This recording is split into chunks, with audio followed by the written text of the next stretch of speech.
Hello everyone and welcome back to my channel. दोस्तों, क्या आपको बचपन की वो गर्मियों की छुट्टियां याद हैं, जब छुट्टियां शुरू होते ही बच्चे अपने ननिहाल या ददीहाल भाग जाते थे? वैसी ही छुट्टियां अंशुल के लिए भी किसी त्योहार से कम नहीं थी। गांव की खुली हवा, मिट्टी की सौंधी खुशबू, दादी के आम का अचार और सबसे प्यारा आम रस का मौसम। अंशुल का गांव छोटा था, लेकिन उसके चारों तरफ फैला था एक विशाल आम का बागान। करीब 1 किलोमीटर दूर उसमें सैकड़ों पेड़ थे, कुछ उनके, कुछ गांव वालों के। जब दोपहर में बड़े लोग सो जाते तो अंशुल और उसके चचेरे भाई चुपके से वहां खेलने निकल जाते। ऐसी ही एक दोपहर आसमान आग उगल रहा था, हवा रुक सी गई थी, पत्ते भी जैसे हिलने की हिम्मत न कर पा रहे हो। अंशुल, रवि और गोपाल बागान में खेलने पहुंचे। खेलते खेलते अंशुल ने रवि को छेड़ दिया। रवि गुस्से में उसके पीछे भागा और अंशुल हंसते हंसते भागता चला गया। वो सोच रहा था कि बस थोड़ी दूर जाकर रुकेगा, लेकिन कब वो हंसी डर में बदल गई उसे खुद नहीं पता चला। वो लगातार भागता रहा और जब रुका तो हांफते हुए पीछे मुड़ा, पर वहां कोई नहीं था, ना रवि ना गोपाल। पहले तो लगा सब छुप गए होंगे, लेकिन जब चारों तरफ नजर घुमाई तो उसका दिल बैठ गया। जहां आम के पेड़ों की हरियाली होनी चाहिए थी, वहां चारों तरफ बंजर खेत फैले थे।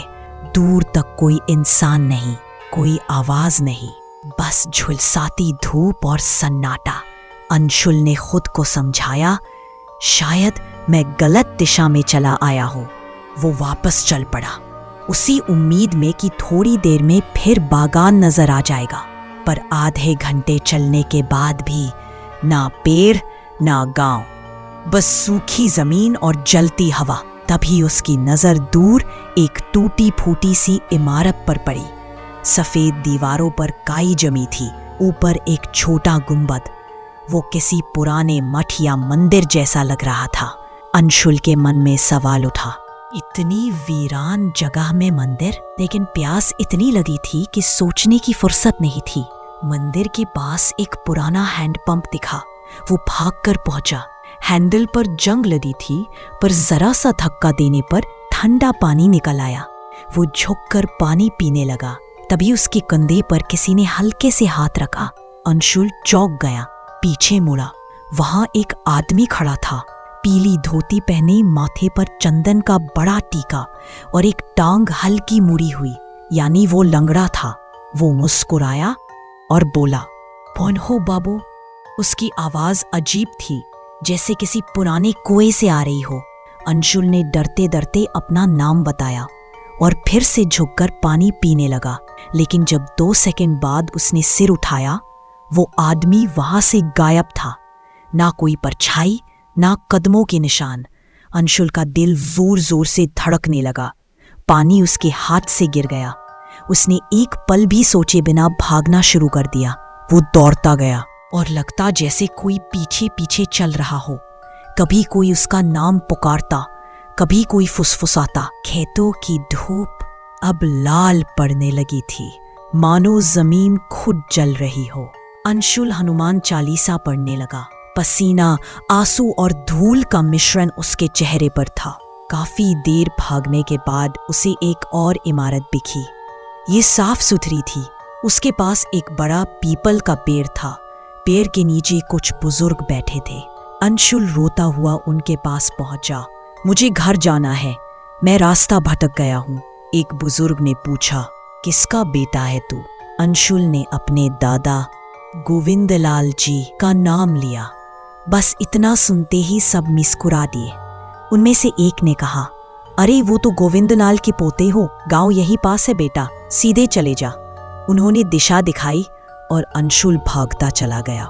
2-3 मोड़ पार करते ही सब कुछ जाना पहचाना लगने लगा। वही आम के पेड़, वही बागान, वही रास्ता। घर पहुंचते ही वो दादी की गोद में गिर पड़ा। दादी घबरा गई। कहा था तू इतनी देर? अंशुल ने सब कुछ बता दिया। मठ, हैंडपंप, लंगड़ा आदमी और उसका अचानक गायब हो जाना। और फिर रात को जब उसके दादाजी लौटे तो उन्होंने पूरी बात ध्यान से सुनी। चेहरा गंभीर था।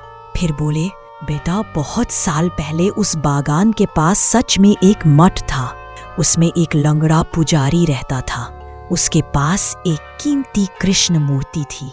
एक रात डाकुओं ने हमला किया, पुजारी को मार डाला और मूर्ति चुरा ले गए। फिर मठ को जला दिया गया। अब वहाँ कोई मठ नहीं, बस आम के पेड़ है। अंशुल सन्न रह गया। लेकिन दादा, मैंने तो उस मठ से पानी पिया था, दादा ने धीमे स्वर में कहा। कभी कभी कुछ आत्माएं अपनी जगह नहीं छोड़ पाती। शायद तू उसी पुजारी की आत्मा से मिला था और उसने ही तुझे रास्ता दिखाया होगा। उस रात अंशुल ने बहुत कोशिश की सोने की, लेकिन हर बार आंखें बंद करते ही वही चेहरा सामने आ जाता। पीली धोती, मुड़ा हुआ पैर और चेहरे पर अजीब मुस्कान। कुछ दिनों बाद अंशुल दादाजी के साथ उस दिशा में गया। दोपहर का वही वक्त, वही तेज धूप। उन्होंने खूब ढूंढा, लेकिन वहां ना कोई मठ था, ना हैंडपंप, बस आम के पेड़ों की लंबी कतारें थी। अंशुल वहीं खड़ा रहा, अपनी हथेलियां देखता हुआ, जो अब भी जैसे ठंडे पानी की हल्की नमी महसूस कर रही थी। आज भी जब वो गांव जाता है, उस बागान के पास रुकता है। हवा में जैसे घंटियों की धीमी सी आवाज सुनाई देती है और वो सोचता है, क्या वो सच में पुजारी की आत्मा थी? क्या उसने ही मुझे भटकने से बचाया? शायद कुछ रहस्य ऐसे होते हैं जो वक्त भी नहीं सुलझा पाता।